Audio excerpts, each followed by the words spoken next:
ಈಗ gas problem ಇದ್ರು ನಮ್ಮ ಯಜಮಾನ್ರು ಹೇಳ್ತಾರೆ ಸೌದೆ ಒಲೆ ಮಾಡಿ ಆದರೂ ಕೊಡಿ ಅವ್ರಿಗೆ. ಸತ್ಯವಾಗಿ ಹೇಳ್ತೀನಿ, ಇವತ್ತಿನವರೆಗೂ ನಮ್ಮ ಒಂದು ಪ್ರಾಬ್ಲಮ್ ಆಗಿಲ್ಲ, ನೀಟಾಗಿ ಆಗ್ತಾಯಿದೆ. ಭಾಳ ಸಂತೋಷ ಆಗುತ್ತೆ ಮಾಡುವಾಗ ಈ ಕೆಲಸ ಮಾಡ್ಬೇಕಾದ್ರೆ.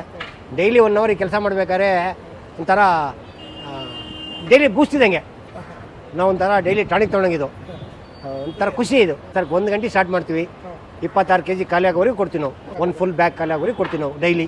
ಸರ್ ಡೈಲಿ ಒಂದು ವೆರೈಟಿ, ಸೇಮ್ ವೆರೈಟಿ ಅಂತ ಕೊಡೋಲ್ಲ, ಡೈಲಿ ಚೇಂಜ್ ಕೊಡ್ತೀವಿ. ಒಂದು ದಿವಸ ಅನ್ನ ಸಾಂಬಾರು, ಒಂದು ದಿವಸ ಅನ್ನ ರಸಮ್, ಒಂದು ದಿವಸ ಪುಳಿಯೋಗರ, ಒಂದು ದಿವಸ ವಾಂಗಿಬಾತು, ಒಂದು ದಿವಸ ಚಿತ್ರಾನ್ನ, ಈ ಥರ ಡೈಲಿ ಚೇಂಜ್ ಎತ್ತನೇ ಕೊಟ್ಕೊಂಡು ಬರ್ತೀವಿ. ದೇವ್ರದಿಂದ ಚೆನ್ನಾಗಿ ಜನರು ಬಂದು ಊಟ ಮಾಡ್ತಾರೆ, ಸಂತೋಷದಿಂದ ಊಟ ಮಾಡಿ ಹೋಗ್ತಾರೆ, ಥ್ಯಾಂಕ್ಸ್ ಹೇಳ್ತಾರೆ. ಅವ್ರು ಥ್ಯಾಂಕ್ಸ್ ಹೇಳಿದ್ರೆ ನಮ್ಗೆ ಭಾಳ ಖುಷಿ ಆಗುತ್ತೆ. ಇವೆಲ್ಲ ಥ್ಯಾಂಕ್ಸ್ ನಮ್ಮ ಯಜಮಾನ್ರಿಗೆ ಸೇರಬೇಕಾದ್ದೆ. ಎಸ್ ವೆಂಕಟೇಶ್ ಅಂತೇಳಿ ಬೆಂಗಳೂರು.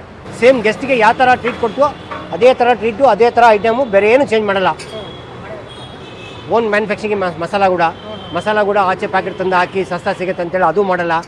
ಬೇಕಾ ಬಿಟ್ಟು ಕೊಡಬೇಕಂತಲ್ಲ, ಕೊಡಬೇಕು, ಊಟ ಮಾಡಿದ್ರು ಚೆನ್ನಾಗಿ ಊಟ ಮಾಡಬೇಕು. ಅವ್ರು 1 ಸಲ 2 ಸಲ ನೆನೆಸ್ಬೇಕು ನಮ್ಮ ಅಂತೇಳಿ ಅದೇ ಥರ ಊಟ ಕೊಡ್ತಾಯಿದ್ದೀವಿ ನಮ್ಮ ಯಜಮಾನ್ರ ಕಡೆಯಿಂದ. ತುಂಬ ಖುಷಿ ಆಗುತ್ತೆ. ಈ ಆಲ್ಮೋಸ್ಟ್ 3 ಇಯರ್ಸ್ ಒಂದು ದಿವಸನೂ ಆಫ್ ಆಗಿಲ್ಲ. ಒಂದು ದಿವಸ ಮಳೆ ಬಂದಿದಂತ ಆಗಿಲ್ಲ, ಒಂದು ದಿವಸನೂ ಪವರ್ ಇಲ್ಲ ಅಂತ ಆಗಿಲ್ಲ. ಈಗ ಗ್ಯಾಸ್ ಪ್ರಾಬ್ಲಮ್ ಇದ್ರು ನಮ್ಮ ಯಜಮಾನ್ರು ಹೇಳ್ತಾರೆ ಸೌದೆ ಒಲೆ ಮಾಡಿ ಆದರೂ ಕೊಡಿ ಅವ್ರಿಗೆ. ಇದು ಗಾಂಧಿನಗರ 5th ಮೇನಲ್ಲಿ ಹೋಟೆಲ್ ಜಿಯಾನ್ ಅಂತೇಳಿ